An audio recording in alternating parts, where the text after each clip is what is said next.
হরে কৃষ্ণ, অনেক দিন পর ভালো আছেন তো?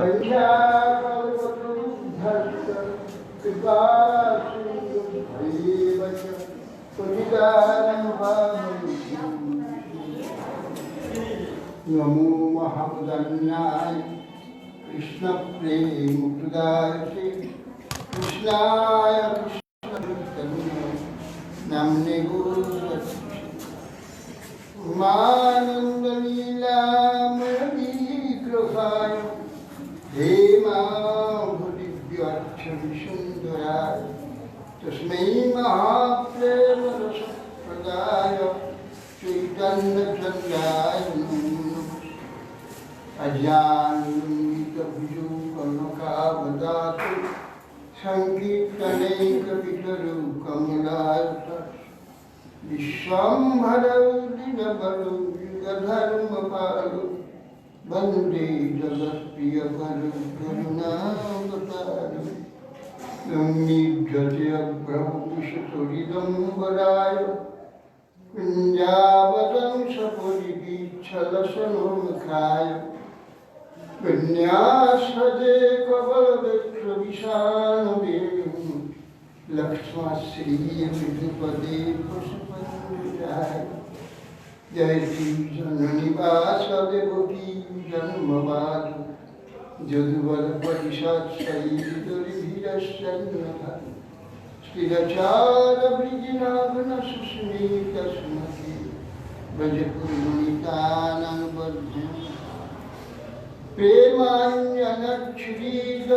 प्रेमान्यनच्छ्रीदभुक्तिविलोचनेन सन्तः सदैव हृदये विलोकयन्ति यं श्यामं सुन्दरमचिन्त्यगुणस्वरूपं गोविन्दमादिपुरुषं तमहं जाने नाहं वन्दे तव चरणयोर्द्वन्द्वमद्वन्द्वै कुम्भीपाकं कुर्मपि हरे नारकं नाभिनोति पुण्यारामातुरतानन्दनिनाभिनन्ति भावे भावे हृदयभवने भावे नष्टाधर्मेण वसुच नैव कामपरो यद्यद्भव्यं तद्भवतु भगवन् पूर्वकर्माणि एतत्प्रार्थ्यं मम बहुमतं जन्म जन्मान्तरे तत्पादं भजे भक्तिभावं कति वरदो भक्तिभावं मन्दिरचितदन्नं विपिनबन्धुदयं वा गतिर्घनमभक्तकाचिदन्नममासि निवदतु शतकोटिनिर्भरं बाणवं तदपि किञ्चिदपयदस्ति अपि दशगुरुकविदाक्षिणोरिमणिकलक्ष्मी प्रमुदितमुरमयी प्रेमवापिमरालि व्रजवरविषभानुपुण्यगिर्वाणवृद्धि स्थापयति निजदास्यनादिता तमादिदेवं कुर्वन्दानं तमालवरणं श्रीरामदानं अपार संसार समुद्रसे भजामहि भागवतं यं प्रभजन्तमनुपेतमपेतयुक्तं द्वैपायनविरहकातरयाजुभाव उत्थेति तन्मयतया तरवोषिणे सर्वं हृदयं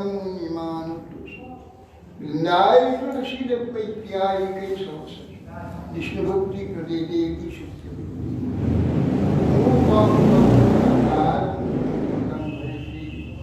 यष्टिपास्तमं वन्दे श्रीगुरुं दीनतारिणं श्रीकृष्ण चैतन्य प्रभु नित्यानंद श्री अद्वैत श्री गदाधर शिवासादि हरे कृष्ण कृष्ण कृष्ण हरे हरे हरे राम राम राम नमस्ते नरसिंहाय प्रहलाद हिरण्यकशिपु वक्ष नारायणं नमस्कृत्य नरं चैव नरोत्तमं देवीं सरस्वतीं व्यासं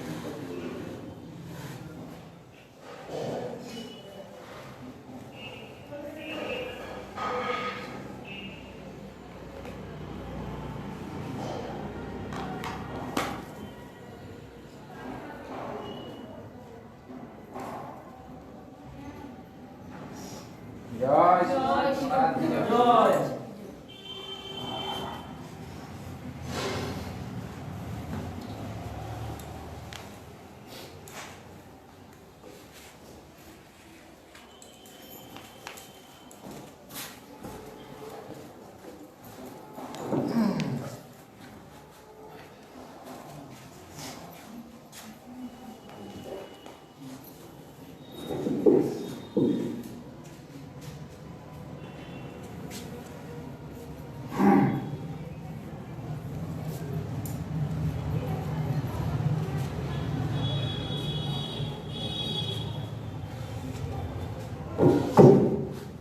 বিশ্বামিত্র ইত্যাদি ঋষিগণ তারা পর্বে পর্বেতে অর্থাৎ পূর্ণিমার পর্ব সেই পর্বেতে তারা যজ্ঞ করতেন। সেই সময় রাক্ষসরা এসে সব রক্ত মাংস হাড় মলমূত্র এইসব ছুটত, যজ্ঞ নষ্ট হয়ে যেত। তখন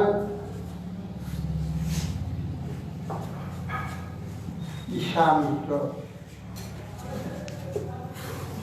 বিরাট তপস্যার ক্ষমতা না, তো হাজার হাজার রাক্ষসকে এক দৃষ্টিপাত ধ্বংস করে দিতে তপস্যা শক্তি না। তা করে কেন না, কোনো উচ্চ প্রাপ্তি উচ্চ বস্তু নিচেতে ব্যবহার করা তার অসম্মান। অধ্যাত্ম ব্যাপারে তপস্যা ব্যাপারে এ মহা উচ্চস্তরীয় ব্যাপার। তপস্যাহীন ব্যক্তি, নিচ ব্যক্তি, ক্ষুদ্র ব্যক্তি তারা তপস্যা করতে পারে। মহান ব্যক্তি, উচ্চ হৃদয়, ব্রহ্মচারী, নিষ্ঠিক, মহাশ্রেষ্ঠ গুণ সম্পন্ন ব্যক্তিরাই তপস্যা করতে পারে। নিচ ব্যক্তি, দুর্বল ব্যক্তি তপস্যা করতে পারে। তপস্যা শক্তিকে নিচ ব্যক্তির প্রয়োগ, এটা তপস্যারই অসম্মান। তপস্যার ফল তার হবে না। তপস্যা হচ্ছে ভগবান স্বয়ং, তিনি কৃপা করবেন না। সেই জন্যে ক্ষমতা আছে হাজার হাজার রাক্ষসকে নেত্রে আনলে ভস্ম করে দিতে পারে, তাকেই তিনি ভস্ম হয়ে যায়। অযোধ্যায় দশরথ প্রথমে যখন গিয়ে চাইলেন যে মহারাজ আমরা যজ্ঞ করতে পারছি না, রাক্ষসরা এসে সব নানা রকম অসুবিধার সৃষ্টি করছে, আপনার রাম লক্ষ্মণকে দিতে হবে, দিলে আমরা সে রাক্ষসে বধ করব। তখন দশরথ বললেন, ঋষি আমি তো রাম লক্ষ্মণকে দিতে পারব না, কেন না আমার অভিসম্পাদ আছে, পুত্র সঙ্গে আমার মৃত্যু হবে। ওই রাম লক্ষ্মণকে দিয়ে কোনো কারণে যদি কিছু হয় তাহলে আমার প্রাণ যাবে। অতএব বরং আপনি ঘর শত্রুঘ্নকে নিয়ে যান। বলেন না না, তা হবে না, ওদের দ্বারা হবে, তোমার দুজনকেই দিতে হবে। এই রাম লক্ষ্মণের দুজনকে দিতে হবে। জাদু দিতে পারবে কি দিতে পারবে না, ক্রোধে তাকাতে তার রাজবাড়ি এখানে আগুন চলে গেল, দূর দূর করে চলছে। দেবে না, দেখো সব পুড়িয়ে তোমার অযোধ্যা পুরী সাই করে দেবো, সমস্ত সেই ক্ষমা করে নিয়ে যান, আমি দেবো, যা আমার প্রাণ যায়। বা তখন নিয়ে এত তার তপস্যা, কিন্তু রাক্ষসকে তপস্যার দ্বারা দ্বিতীয় স্বর্গ তৈরি করেছে। হ্যাঁ, এই যে বিষয় কিনা পারছে সে রাক্ষস মারতে পারবে না। না না, এই যে শ্রেষ্ঠ শক্তিকে কখনো নিচ কার্যেতে ব্যবহার করা যাবে না। তারপর রাম লক্ষ্মণকে নিজে তারকা নামক রাক্ষসীকে বধ করবে। সেই রাক্ষসীকে বধ করে তারপরে ওই যজ্ঞ আরম্ভ হল। রামচন্দ্র ওই তার দিয়ে ধনুক দিয়ে গন্ডি করেছে। একটা রাক্ষস তার মধ্যে আসছে, দূর থেকে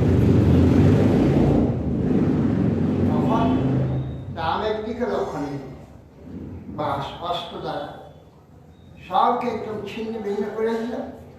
মারি সুবাহু ছিল, মারিচের ভাই সুবাহু, সুবাহুকে বধ করলেন।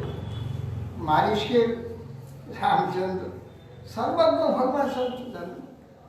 মারিচকে দরকার আছে রাবণ বধের জন্য। ধনুকে এই স্বরের কলাটা খুলে স্বর দিয়ে মারলেন। স্বরটা গিয়ে বুকে লাগলো, লেগে ঠেলে ঠেলে দিয়ে বহু যোজন দূরে মারিচকে ফেলে দিল। মারলেন।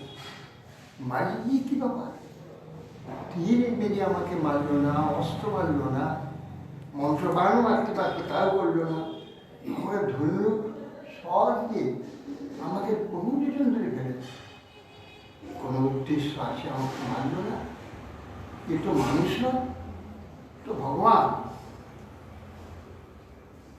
রাক্ষস বৃত্তি ছেড়ে দিয়ে রাম নাম নিয়ে তপস্যা হয়েছে। রাম ভগবান, রাম রাম রাম রাম জপ করতে। তারপরে যখন এই বনেতে সীতাকে হরণ করতে, তখন দেখলেন যে একে সীতাকে তেলে রামকে সরাতে হবে।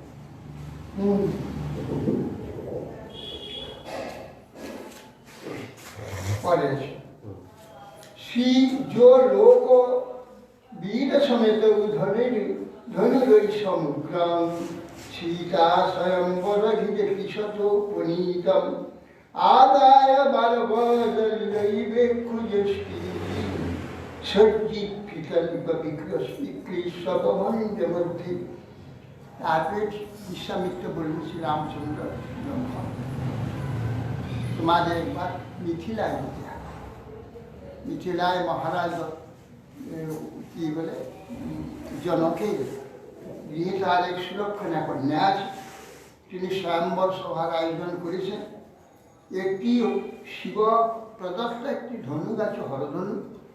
এই ধনুটিকে কেউ যদি তুলে তার যে জ্যাটা আরোপণ করতে পারে তাকে কন্যাকে দান করে। এই পর্যন্ত বহু রাজন্যবর্গ এসেছে। 300 লোক বহনকারী ধনু। ধনু যদিও ধনুর মতো, কেউ শিবের ধনু। তার যোগ্যতা এমন, কোনো ব্যক্তি তাকে শিবের কৃপা ছাড়া কেউ তুলতে পারে। তা না হলে ধনুর 300 লোক বহন করে আমরা লোহা ধনু, সেটা কত বড় হতে পারে, অনেক বড় হতে পারে। কত বড়কে ধনু হয় তা নয়। আসলে হরধনু শিবের ধনু, তো কেউ তুলতে পারে। 300 লোক বয়ে এনেছি। সেই জন্য কোন রাজার নাম রাবণ এসেছিল, এটা শুনে এসে 20 হাত দিয়ে 2 হাত দিয়ে চেষ্টা করে হলো না, 20 হাত বার করে 20 হাত বার করে 20 হাতটা ধরে টানতে লাগলো, কিছু করতে পারেনি। এবার চলো সেইটা স্বয়ংবর সভা সে কাজ করতে। শ্রী রাম লক্ষ্মণ এলেন, এসে রামচন্দ্র বাম হাতে ধনুটাকে তুলে নিয়ে যে আরোপণ করে চান করে তেলে গ্রাম কাটছে, ধনুটঙ্কার বলে। প্রথমে যোদ্ধারা তারা প্রথমে ধনুটঙ্কার ধরে টেনে দ্রাম শব্দ, সীমা সহ্য করতে হবে এমন শব্দ। টান কি সেটা টেনে দিয়ে গ্রাম ভাঙবার কথা নয়, কেবল যে আরোপণ যে আরোপণ করেছে জানাতে হবে, টেনে ছেড়ে দিতে হবে, যা বিরাট শব্দ হবে। টেনে যেই টেনেছে দুখানায় সে বিরাট শব্দ। তাকে সীতাকে বিবাহ, সীতার বিবাহ হলো, উপস্থিত হলো। আমরা তো খুশি দেখে অনেক ব্যবস্থা করে, যদি মিল না হয় তাহলে আমরা বাদ দিয়ে বিবাহ করি। এখন সীতাকে রামের যে জন্ম নক্ষত্র লগ্ন সব নিল, নেওয়ার পরে সীতার জন্ম লগ্ন নিল। ওরে বাপরে, বিরাট বিচ্ছিন্ন, একেবারে ষড়ষ্ট। সব জ্যোতিষীরা তো একবারই উঠতেই পারে না। মহারাজ, এই বিবাহ একদম হবে না, এ স্বামী স্ত্রীকে একেবারে মিল নেয়। মহান বাবা বলছেন যে এ বিবাহ হবে না, সেটা এই বিবাহ হবে না। কেন? তো স্বয়ং বলে তিনি ধনুক যে আরম্ভ করেছে, ধনুভঙ্গ করে দিয়েছে, এটা তারই অধিকার, আমি তাকেই প্রতিষ্ঠিত করে দিয়েছি। না তোমার সারা জীবন দুঃখ পেতে হবে। সেটা হচ্ছে রামচন্দ্র প্রতিলাভ করে যদি সারা জীবন দুঃখ হয়, সেই দুঃখ আমার বড় নেই, আমি সেই দুঃখ সারা জীবন ভোগ করবো। তো রাম আমার, রামের সঙ্গে আমার বিবাহ দিতে হয়। তাহলে রামচন্দ্রের সঙ্গে বিবাহের ব্যবস্থা হলে তাহলে আমার আরও 3 কন্যা আছে, উর্মিলা, মণ্ডবী, সুতকীর্তি, এই 3 জন আছে। উর্মিলা আমার কন্যা, আর সুতকীর্তি, মান্ডবী হচ্ছে আমার ভাই। এই 4 কন্যাকে, এই 4 ভাইকে বিবাহ দেবো। আনন্দ কোথাও আমরা কন্যা সঙ্গে সে লোক পাঠালো অযোধ্যা। অযোধ্যা থেকে লক্ষণ, ভরত, শত্রুঘ্নকে, এই ভরত শত্রুঘ্নকে নিয়ে এসে 4 জনে বিবাহ। চিত্তানুরূপ গুণশীল অয়মঙ্গরূপা সীতা বিধান শিয়মুরস্ব বিলব্ধমান। রামের এবং লক্ষণের মামার বাড়ি কোথায়? মার্গে ব্রজান ভৃগুপতের বেনয়ত্ররূঢ়ান দর্পং মহিমা কৃতা দষ্টিরাজ বীজাম। এটা উল্লেখ করি দেখি যে কৌশল্যা কোশল দেশে কন্যা।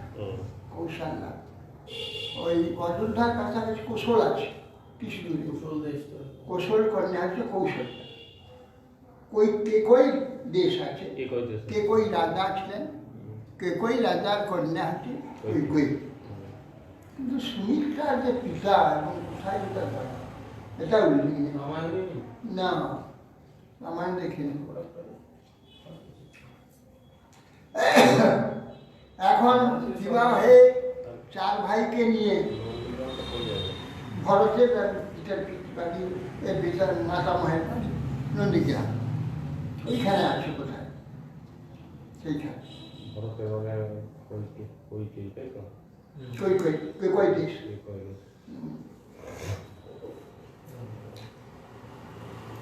এখন 4টি বধূকে নিয়ে, 4 পুত্রকে নিয়ে দশরথ চলছেন অযোধ্যা।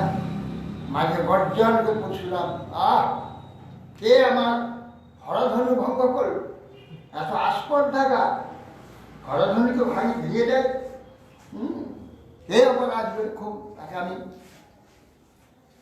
হরধনুর বহু জীর্ণ ধনু ভেঙে দিতে পারো। আমার ধনু ভাঙো তো, তুমি আমার নাম নিয়েছ, জানো না আমি কে, জানো তো আমি পরশুরাম, নিক্ষত্র করেছি 1বিংশ। আমাকে ছিল লক্ষণ একটু টুক করে বলেছিল, আরও লেগে যাচ্ছে। রাম তাই চুপ করে দিয়েছে। ঠিক আছে ঋষি, আপনি কৃপা করে আপনার ধনুক দেন, আমি এসে জয়া রোপণ করব। আচ্ছা না, আমার ধনুকটি জয়া রোপণ করে ওই ধনুক জয়া রোপণ হয়েছে, আমাকে স্বর দেন। আমি কোথায় স্বর, ধনুক টেনে আমি স্বর ছাড়। যেই ধনুকটা দিয়েছে হাতে, স্বর যে অংশ ছিল রামচন্দ্রের, সে অংশটি রামেতে চলে গেল, আর জীব একবার জীব হয়ে গেল, কিছুই শক্তি নেই, কথা বলার ক্ষমতা নেই। এ কি হলো সঙ্গে সর্বনাশ, এ কার সঙ্গে কাকে কি বলছে? তখন বলছিলাম আমার স্বর্গপথ, স্বর্গপথ যুদ্ধ করে তার স্বর্গপথ স্বর্গে যাওয়া যায়। এই বলে রামচন্দ্রের সব করে প্রণাম করে সেখানে তো তার সেটা তো চলে গেল পুরো। হ্যাঁ আর এখন তো যখন মহেন্দ্র পর্বত সমস্যা যখন কর্মাদি শিষ্য হলো তখন তার সেরকম ঈশ্বর তো ছিল না। না তখন সেই অবস্থাতে শক্তিটাকে কি তপস্বী তো তপস্যা করছে মহেন্দ্র পর্বত। শক্তিতে কর্ণকে ঐশ্বরী, হ্যাঁ ঐশ্বরী শক্তিটা তো রামচন্দ্র।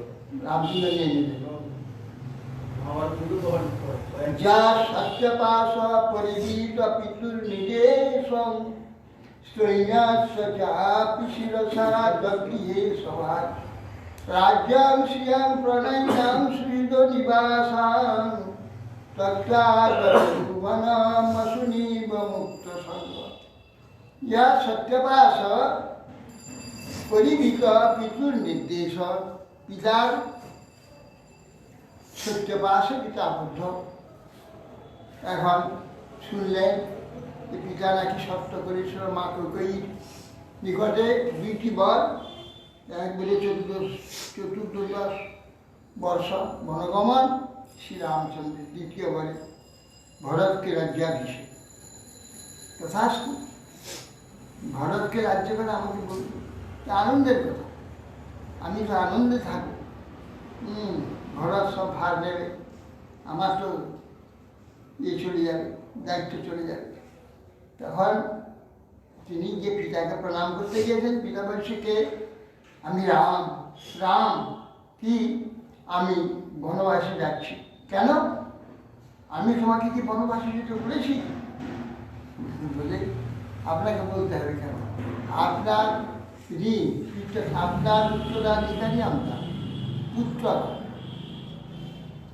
পিতার ঋণ শোধ পুত্রকে করতে হবে।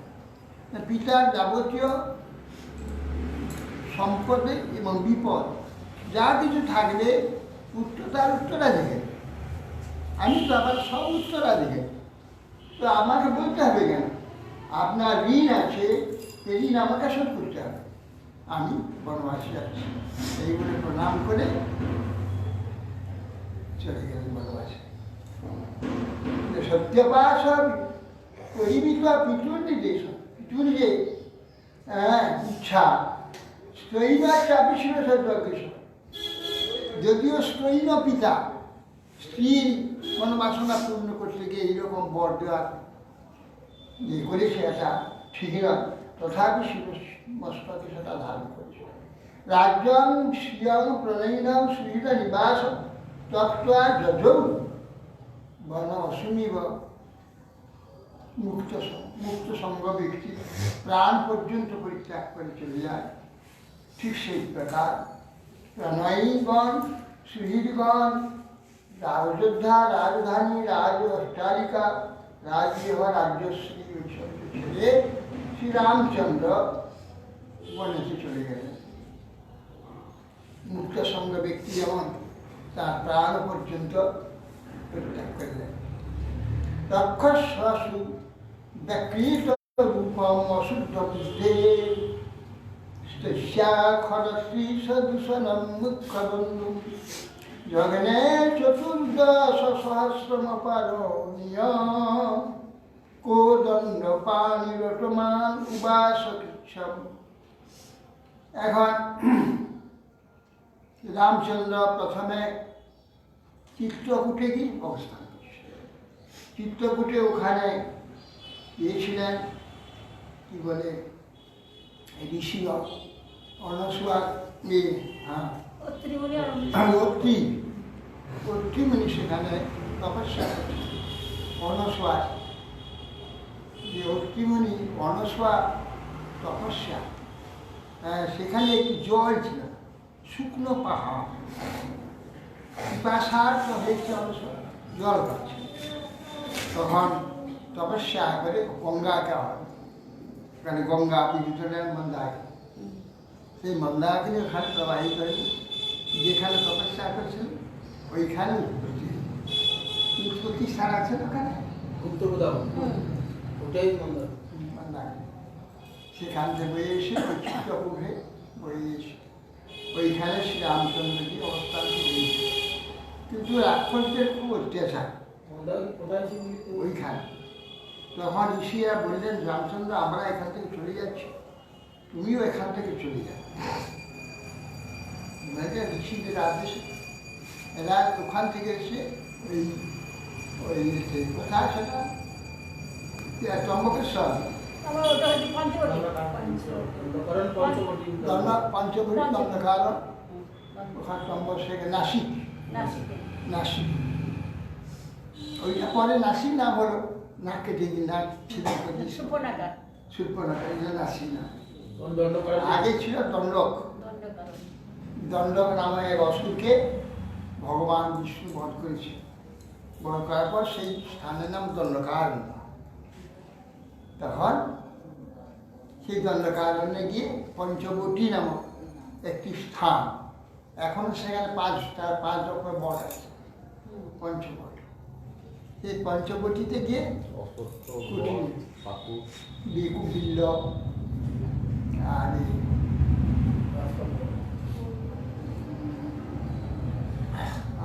অশোক,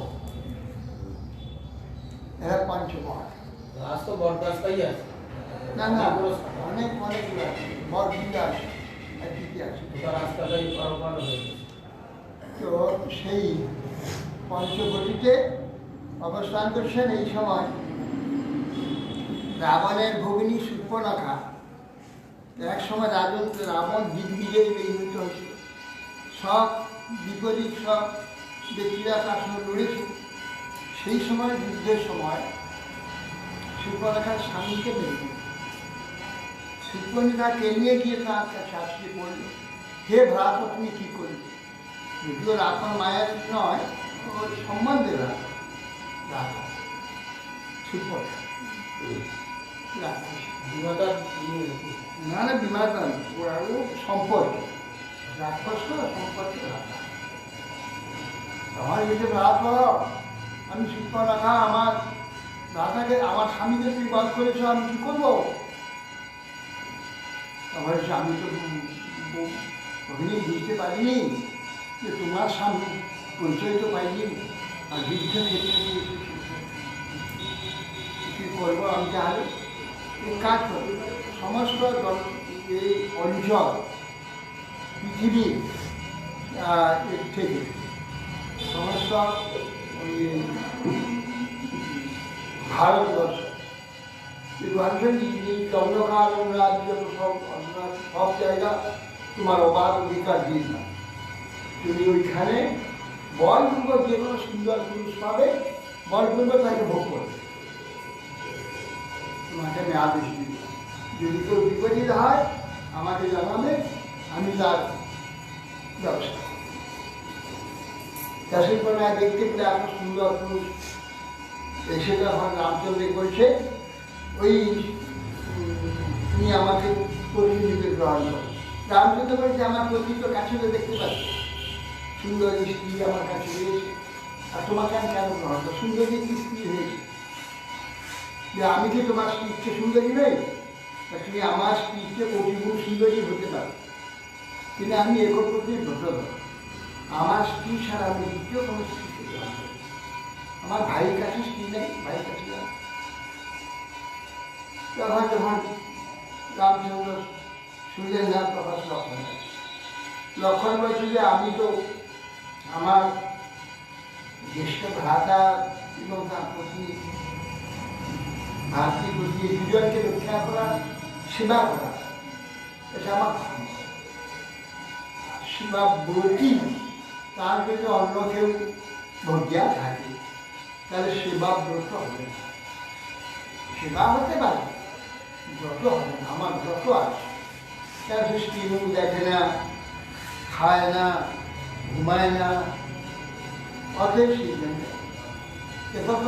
দেখো আমি সত্য কথা বলছি, আমার ভাতৃ সেবা এটা আমার ব্রত, আমি ব্রতধারী, আমি কোনো স্ত্রী গ্রহণ করি না। ব্রত তোমার কিছু আমায় গ্রহণ করতে হবে, জোর করে গায়ে পরিচয় করছে। তিনি এত আস্ত সঙ্গে সঙ্গে তিনি মেরে দিল না, শোনা দুই কেটে দিচ্ছিল। তখন চিৎকার করতে করতে রাবণের কাছে তখন রাবণ না, প্রথমে ওর এক খড় দূষণ দিয়ে ধরা বিয়ে খাইলে বলে যে এইরকম ওই বৈকল্প কারণে ওই একটু সুন্দর মিষ্টি দিয়ে আমার না কানকে শিখেছি যাও তোমরা গিয়ে আক্রমণ করতে বন্ধ খড় দূষণ 14,000 নিয়ে নেবে কি আশ্চর্য ভগবান রাম লক্ষণ 2 সমস্ত রাক্ষসকে বধ করে খড় দূষণকে বধ করে এরা থাকতে পারছে কতটা থাকতে পারছে রাক্ষস তো সব কিছু থাকে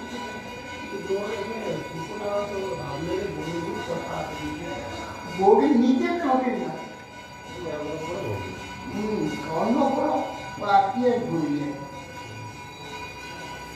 রাবণে খুব আত্মীয় রাবণের কুম্ভ রশি ভগ্নিত দৈত্য নিত কুম্ভ রশি বলে কি ভগ্নি রাবণ রাবণ কুম্ভকর্ণ বিভীষণ আর কুম্ভ ঋষি এই 4 জন ছিল কুম্ভ ঋষি এরা বলছে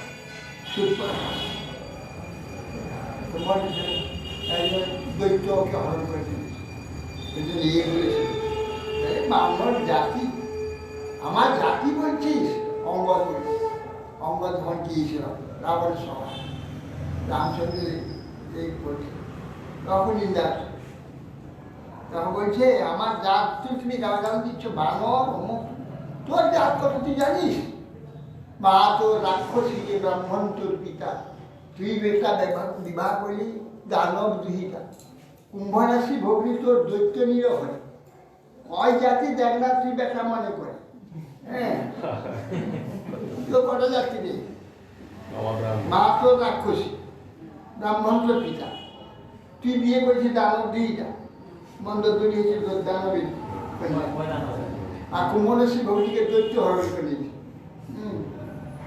তো কয় জাতি রাখছি কেশিনী রাক্ষস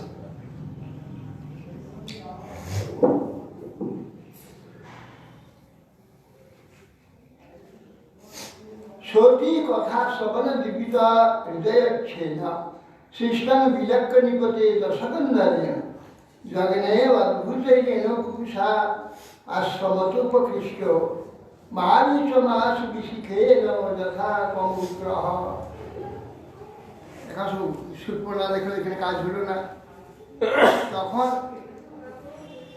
কি করলে রাবণের কাছে গিয়ে সব বললো কেন্দ্রে যে দেখো আমার এই অবস্থা কি করেছি অপূর্ব সুন্দরী একটি স্ত্রী নিয়ে দণ্ডকারণ্যে একটি পুরুষ এসেছে 2টি পুরুষ তো অতএব সেই জন্যে তার কাছে তুমি আমাকে পাঠিয়ে দিয়েছিল যে একটু সুন্দর পুরুষ দেখলে ভোগ করতে যাবে আমি গিয়েছিলাম আমার এই যখন নাক কান সব কেটে দিয়েছে আর অপূর্ব সুন্দরী একটি স্ত্রী তার সঙ্গে আছে এইরকম স্ত্রী ত্রিভুবনে কোথাও দেখা যায় না এত সুন্দর তাই নাকি সুন্দরী তার নাম শুনে খুব আকৃষ্ট হয়ে কামোদ্দীপিত হলো রাবণের তখন রাবণ মারিচের কাছে গেল মারিচ তোমাকে কাজ করতে হবে কী করতে হবে না দণ্ডকারণ্যে ওখানে শ্রীরাম সীতা লক্ষণ আছে একটু কুটির করে ওই কুটিরের সামনে তোমাকে সোনার সীতাগুলি ধারণ করতে হবে এই সোনার মৃগরূপ ধারণ করতে হবে স্বর্ণ মৃগরূপ ধারণ করে তুমি সেখানে ঘুরে বেড়াবে তার সীতা আকৃষ্ট হবে হলে তখন সীতা ধরে দিতে পড়বে রামচন্দ্র ধরতে যাবে তখন তোমাকে কিন্তু রামের হাত থেকে নিষ্কৃতি পাবে না রাম তোমাকে করবে আমার জন্য তোমাকে জীবন দিতে হবে কি বলো যাবে কেন বলে রামচন্দ্রের বিরোধ করতে আমি যাবো না রাম ভগবান তুমি ভুল করেছো খবর না রাম ভগবান আমি ভগবান রাম কৃষ্ণ ভগবান বলছেন মাকে এখনই হরিটা করো বলি মোরতেই তো যখন হবে তোমার হাতে মরে কি লাভ রামের হাতেই করবে তাতে আমার তো সদ্গতি দিবে ঠিক আছে এই বলে তখন এত অপূর্ব সোনার মৃগয়ে হরিণটা গোটা ঝকঝক ঝকঝক করছে সব পাশ থেকে সর্ব অঙ্গ সোনা সোনা বা চামড়াটা একবার সোনা সোনা রং হ্যাঁ ঝকঝক করছে উপবনে তো ঘুরে বেড়াচ্ছে সীতারাম ওখানে বসে, সীতা বলছে আগে দেখছো কি সুন্দর, এরকম দিকে তো দেখা যায় না, সোনার নেই গায়ের রং, সোনার মৃগ, আমাকে ধরে যান, আমি ওকে পালন করবো, যাও আমি ধরিয়ে দিতে। তখন রামচন্দ্র লক্ষণকে, লক্ষণ তুমি এখানে থাকো, আমি মৃগটাকে ধরে আনি। তখন সেই মারির বিশেষ পিছের দিকে ধরে ছুটে পালাচ্ছে। রামচন্দ্র জানে তো সেই মারি এটা তো হবে, রাবণ আসবে, সীতাকে নিয়ে যাবে, এগুলো সব আগে থেকে জানা আছে সব। তা নাহলে সেই কিশোর অবস্থাতে সেই ওখানে তাকে ছেড়ে দেয়, সবই জানতো তো, সব তৈরি করা রয়েছে, সীতাহরণ হবে সব তো রামচন্দ্র জানে। ওখানে তখন যেই মারছে তীর সেই মারিস, তখন সেখানে চিন্তা করলে মারিস, তোমাকে তো মারবো আমি, তো এখন মারবো না, তখন পরে জনকারণ্যে মারবো, তখন এখন তুমি চলে যাবে, এইগুলোকে কাটিয়ে দিয়েছিল। তখন যেই মারলো ভাই ভাই লক্ষণ, ভাই লক্ষণ, ভাই লক্ষণ, ভাই লক্ষণ বলে চিৎকার করে, তখন বিশ্বরের দ্বারা রামচন্দ্র বধ করলেন মানুষকে।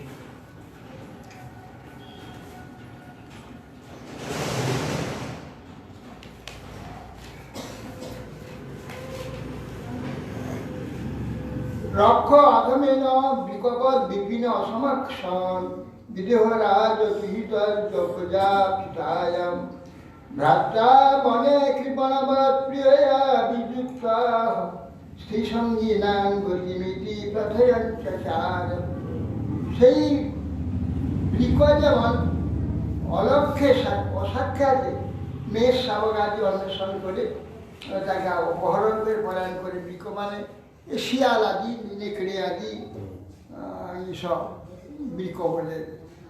বৃক শব্দে শিয়াল, নেকড়ে, তারপরে হায়না, এই সমস্ত জন্তু ওরা লুকিয়ে লুকিয়ে সব ধরে।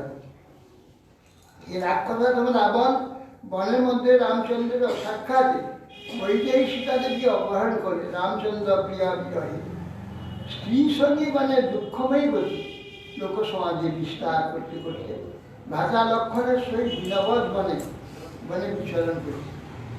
লক্ষণের সহিত সীতা সীতা সীতা বলে তিনি অন্বেষণ করতে দগ্ধা আত্মকৃত হতকৃত্য মোহন কবন্ধ সখ্যাং বিধায়ক প্রতি বিদ্যাপালিনী হতে প্রবগেন্দ্র সৈন্যই বেদামগাসমনুজ অজভবা চিতাঙ্গি। এখন দগ্ধ আত্মকৃতা কৃষ্ণবাহন কবন্ধন, এখন সীতা সীতা সীতা বলে অনুসরণ করতে জটায়ুর দশম, এক পক্ষ ছিন্ন, জটায়ু পড়ে আছে, একই অবস্থা। বলে হে রাম, সীতাকে রাবণ, লঙ্কার রাবণ অপহরণ করে নিয়ে যাচ্ছিল, আমি আকাশ পথে দেখতে পেয়ে গিলতে এসেছিলাম, এসে দেখলাম গিলে নিতাম, হাঁ করে সমস্ত লঙ্কা সব রাবণ সব, কিন্তু দেখলাম সীতা কি করে গিয়ে, সেই জন্য যুদ্ধ করতে আসতে রাবণ আমার একটা পক্ষ ছেদন করে দিয়েছে। আমি এখানে পড়ে দিয়েছি শুধু তোমার সংবাদ দেওয়ার জন্য, তোমার তুমি সেই রাবণকে বধ করে সীতাকে লঙ্কা থেকে উদ্ধার করো। এই বলে সীতার খবর সেখান থেকে যে রাবণ নেই, রাবণ যে নিয়ে গেছে কোথায় সে রাবণ আছে, হ্যাঁ সেইটা তো ঠিক জানা যায়, সেটা জানতে পারবার জন্যে ওই পরে সবকে চতুর্দিকে পাঠান কোথায় তার অবস্থা সে রাবণ। তখন সেই কুটুমস্তুটার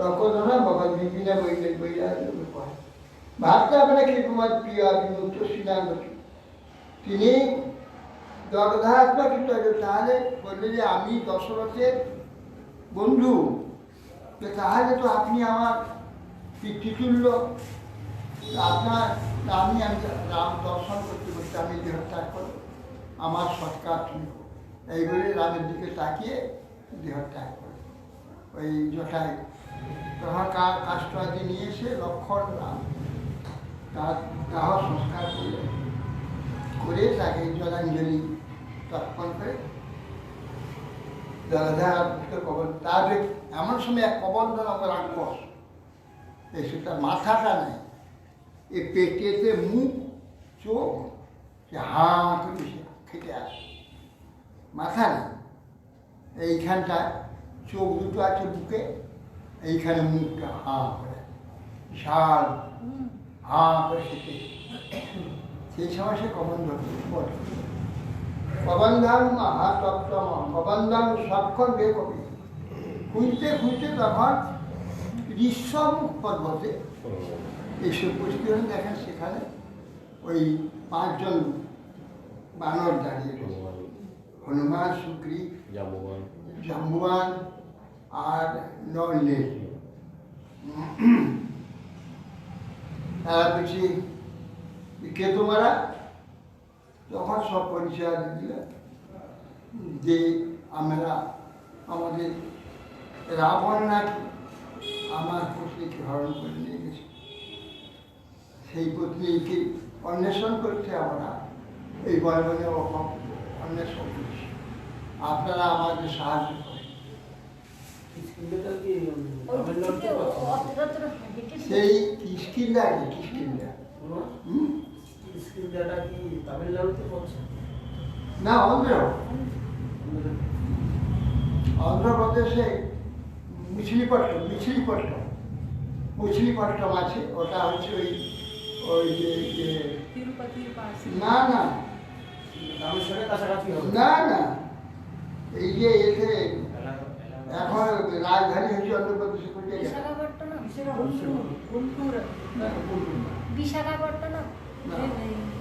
আরো একটা বড় আছে না ওই এতে গোদাবরীর ওইখানটা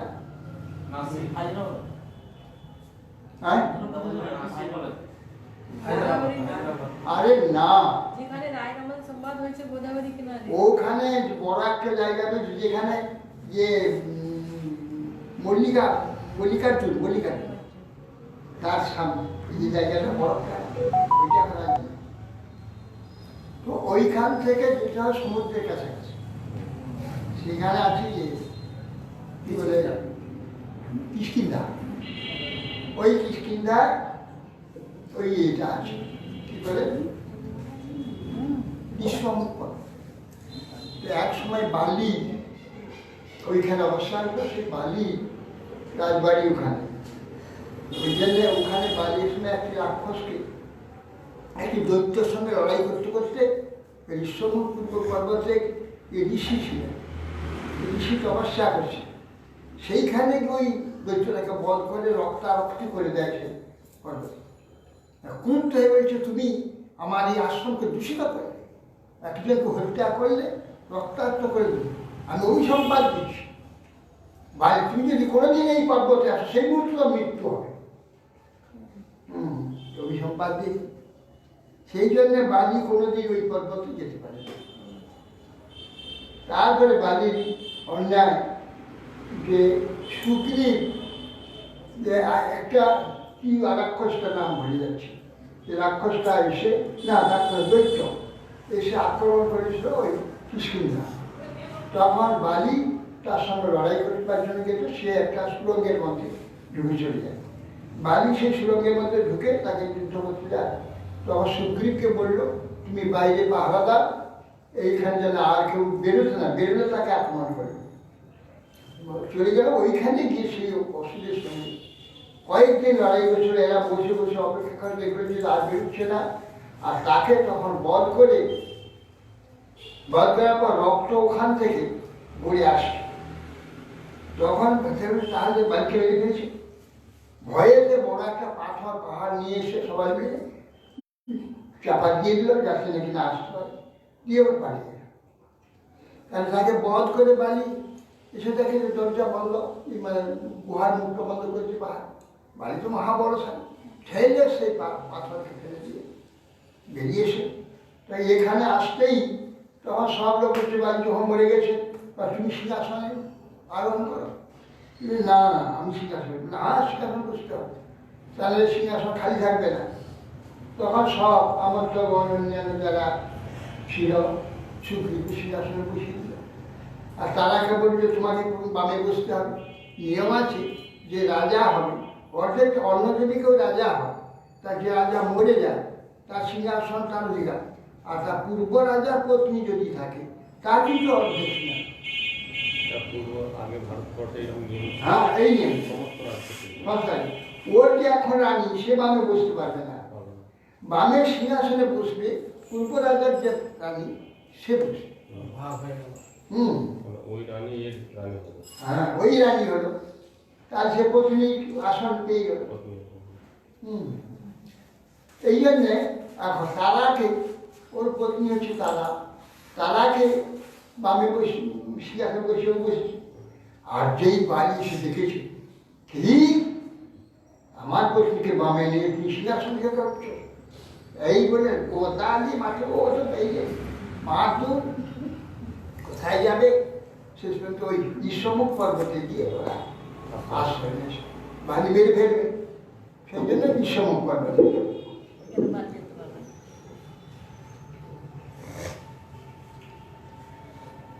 যদসা বিভ্রম বিবৃত বসাক্ষমাত সম্ভ্রান্ত নক্রমকর ভয়বীর্ণ হল সিন্ধু শিরস্বরণ করি পদার্থ বিন্দু প্রপঞ্চ প্রভাসহিত।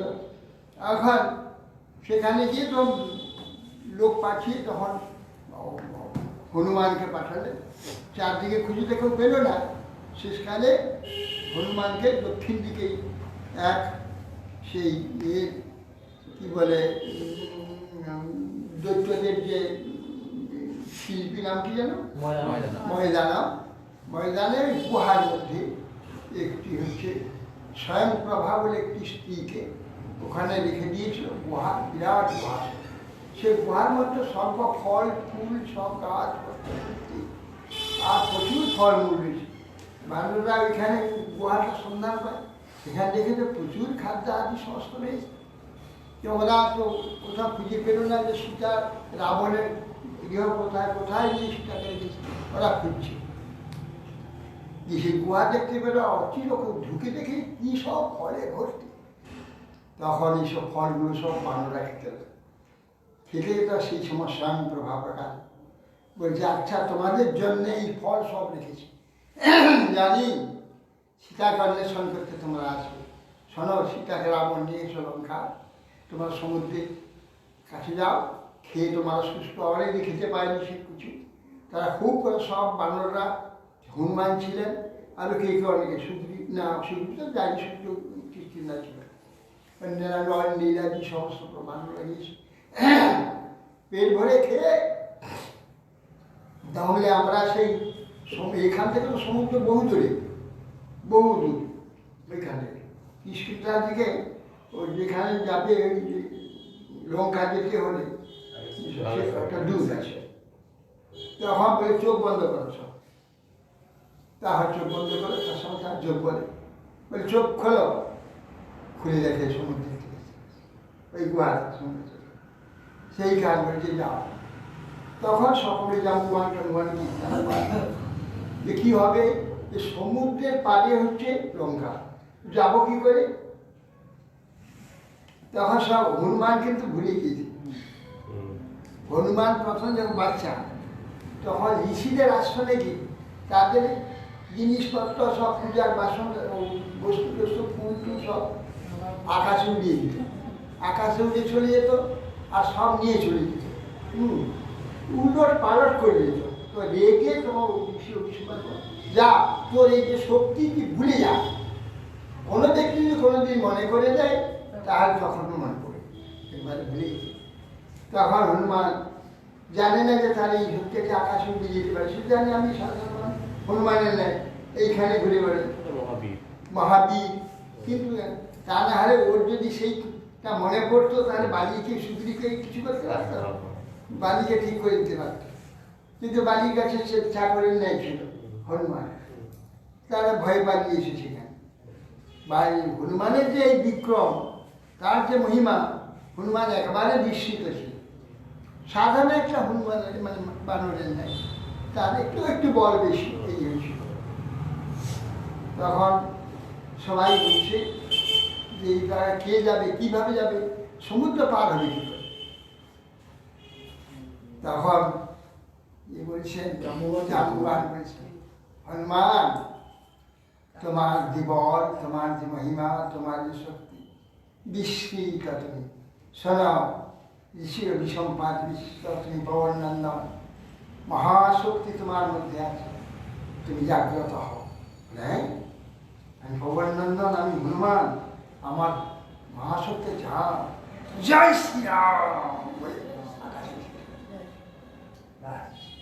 চলে গেলাম। জাম্বুবান আগে বলেনি কেন?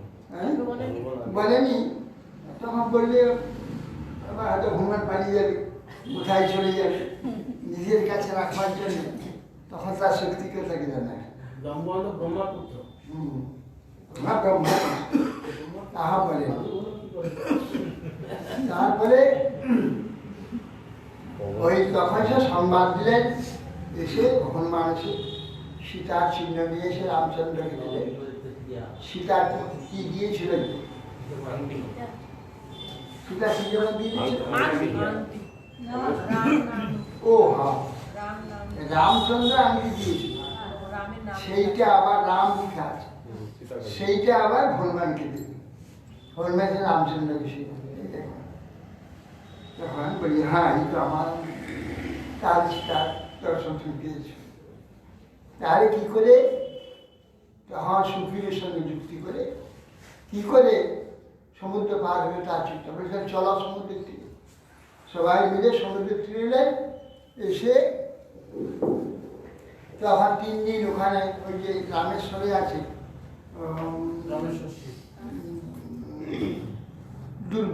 দুর্বসন জায়গাটা না, দুর্বসন, সেই দুর্বসনে বিরাট ঘরেতে লম্বা হয়ে বিরাট শুয়ে আছে রামচন্দ্র,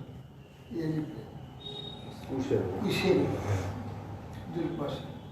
3 দিন শুয়ে রইল। যদি সমুদ্র কেন এর অভিসম্পাদ আছে তো, কি বলে ভিগু,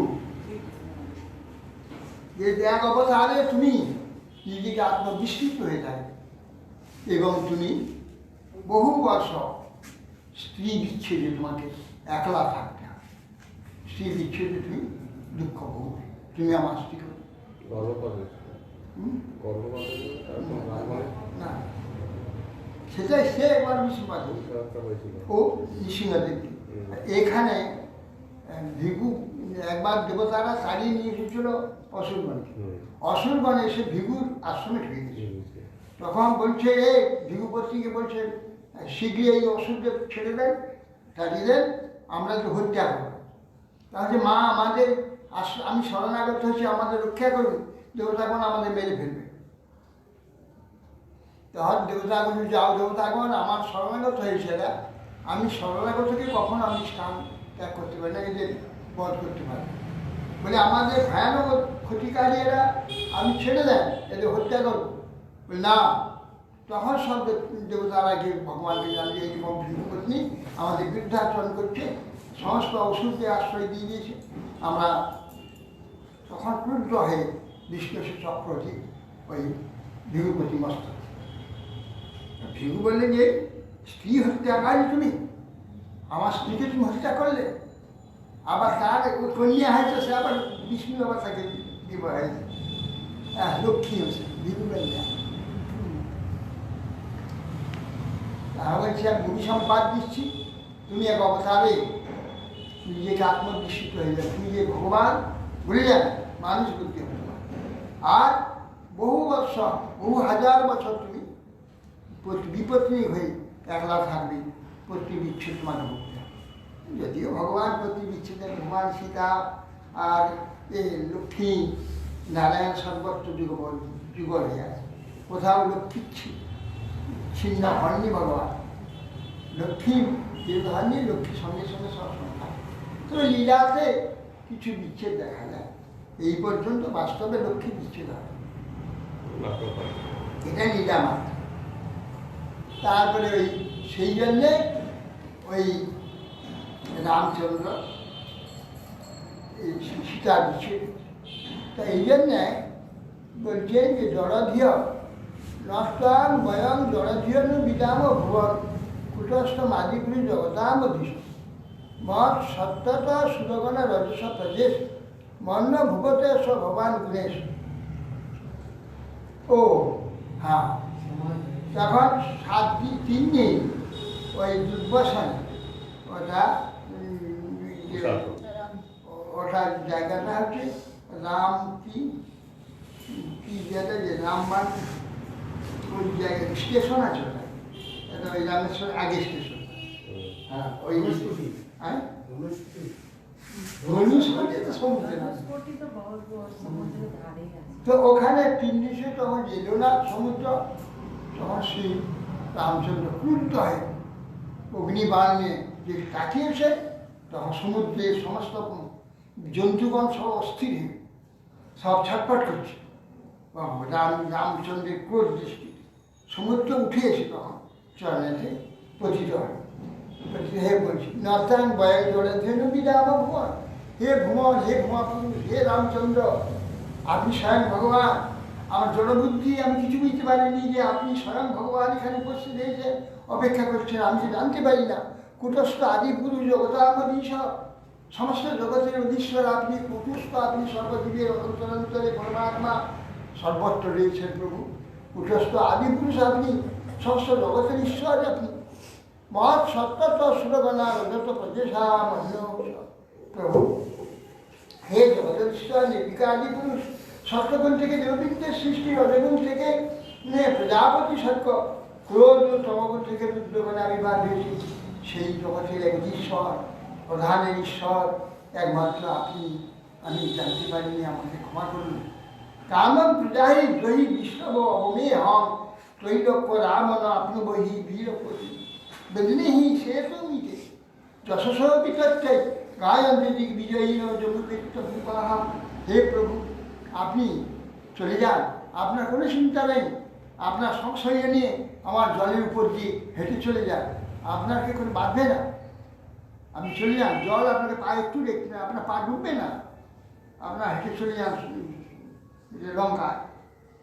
তাই বলছে হেঁটে চলে যান, কেন যাবেন জলের উপরে, কেন যাবেন? আপনার একটা মহিমা এখানে থাকুক, যারা নাকি চিরদিন সব রাজন্য বর্গরা আপনার নাম করবে, শ্রী রামচন্দ্রের সেতু, রামেশ্বর সেতু বলেন, এই নাম থাকবে। আপনি এই কাজ করুন, আমি ধরে রাখি, পাথর বিছিয়ে দেন, দুপাশে গাছ রাখেন, গাছকে বেঁধে বেঁধে নিয়ে যান, আর পাথর পালাতে পারবে না, জলের স্রোতে দিয়ে চলে যাবে। ভাষবস্তু একটা ভাসমান সেতু করে, এবার কিছু পাথর দিয়ে গাছ দিয়ে সেতু বেঁধে লঙ্কায় বসে মনে ভূতপতে ভগবান কামন প্রজাহি জহি বিষ্ণব মনে হম। বিষ্ণব সে মর্মুক্ত স্বরূপ, ওই যে রাবণ, আপনি ওকে জয় করুন। বদলিহি সেতু, সেতু যশস্বই বিতত্তে, আপনার যশ চিরকাল বিস্তীর্ণ হবে সেতুবন্ধ রূপে। আপনি একটি সেতু তৈরি করুন আমার উপরে, তাহলে আমি ধরে রাখবো, তার উপর দিয়ে আপনি চলে যাবেন। আর আপনার প্রতি ত্রৈলোক্য রাবণ, রাবণ আপনি হি বিপত্তি। সে রাবণ মানে লোকে যাকে দেখলে ভয়ে চিৎকার করতো, দেবতা লক্ষ লক্ষ মনুষ্য সব যাকে দেখলে ভয়ে চিৎকার, রাবণ আসছে, রাবণ আসছে, রাবণ। রাবণ রাবণ আপনি বহি সেতু অন্তত সেই দিগ্বিজয়ী, দিগ্বিজয় গায়ন্ত্রী দিগ্বিজয় জগৎ পরবর্তীকালে জগতে সব রাজ্য নম্বর করে আপনার মহিমা কীর্তন করবে। আপনি সেই একটি সেতু বন্ধ করবে।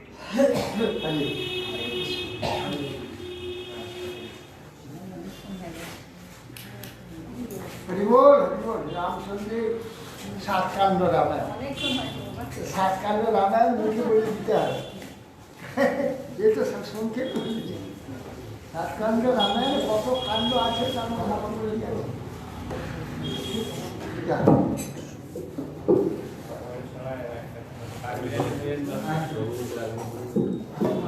প্রভু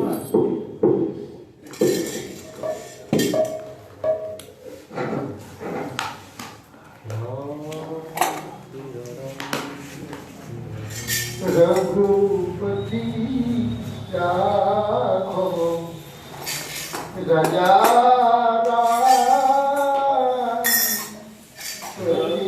পাবন সীতারাম জয় জয় ভগবতী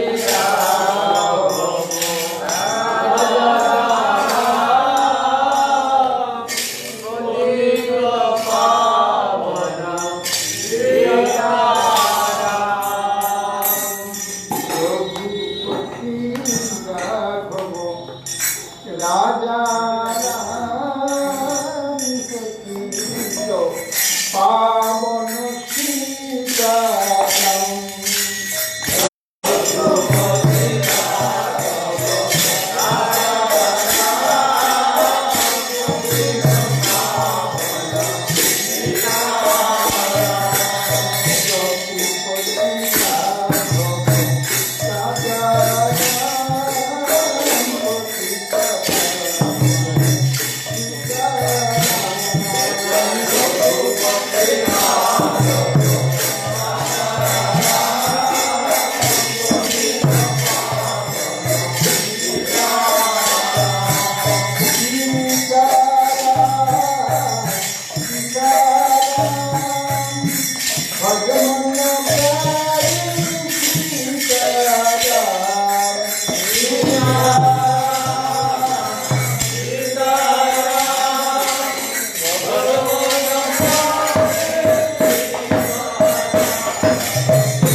এগুলো একটা কীর্তনগুলো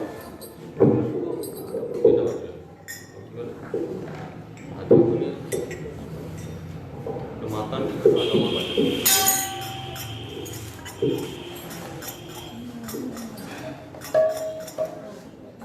নমো নমো তুলসী মহারানী বৃন্দে মহারানী নমো নমো তুলসী মহারানী বৃন্দে মহারানী নমো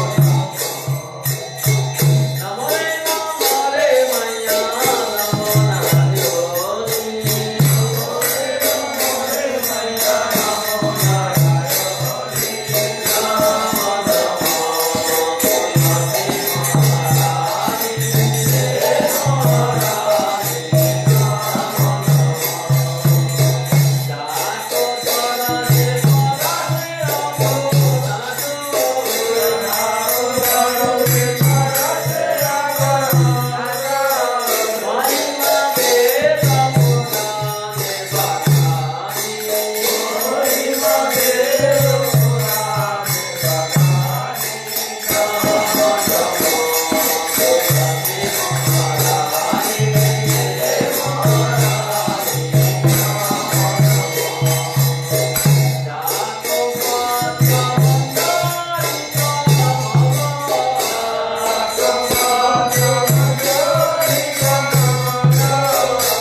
বিহারায় নমঃ কৃষ্ণ যাদবায় নমঃ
রাধা শ্যামসুন্দর শ্রী জগন্নাথ বলরাম সুদাস সুদর্শন জয় বিষ্ণুপাদ কীর্তিদণ্ডী পরমত শির পরিপায় শ্রীমদ ভক্তি আচার্য শির গুরু মহারাজ জয় ভক্তি কমল মধুসূদন পরম গুরু জয় ভক্তি সিদ্ধান্ত সংস্কৃত জয় গৌরী সিদ্ধান্ত শির সচিদানন্দ শির শির গৌরী বেদান্ত আচার্য বলদেবতা জয় শির বিশ্বনাথ জয় শির নতুন সময় শ্রীনিবাস জয় শির কৃষ্ণদাস জয় নামাচার্য শির হত্যাচর জয় কৃষ্ণচন্দ্র ভট্ট শ্রী গোপাল ভট্ট জয় শির সর্বতন্ত্র রায় রমনাথ জয় শ্রী চৈতন্য প্রভু নিত্যানন্দ শ্রীঅদ্বৈত গদাধর শিবাচার্য গৌরভক্তি চালু ধাম চালু আচার্য জয় जय राम ये जी नहीं राम हमें अभी बात राम लीला की राम सीता लीला जय जय चिरंजी स्वामी भक्ति मोहन आश्रम महाराज की जय जय चिरंजी स्वामी भक्ति चंद्र आनंद महाराज की जय श्रीमान भागवत पुत्र आज्ञा चतुर्थ दास जय नंद परमेश्वर की जय हम बोझा की विचार हो गए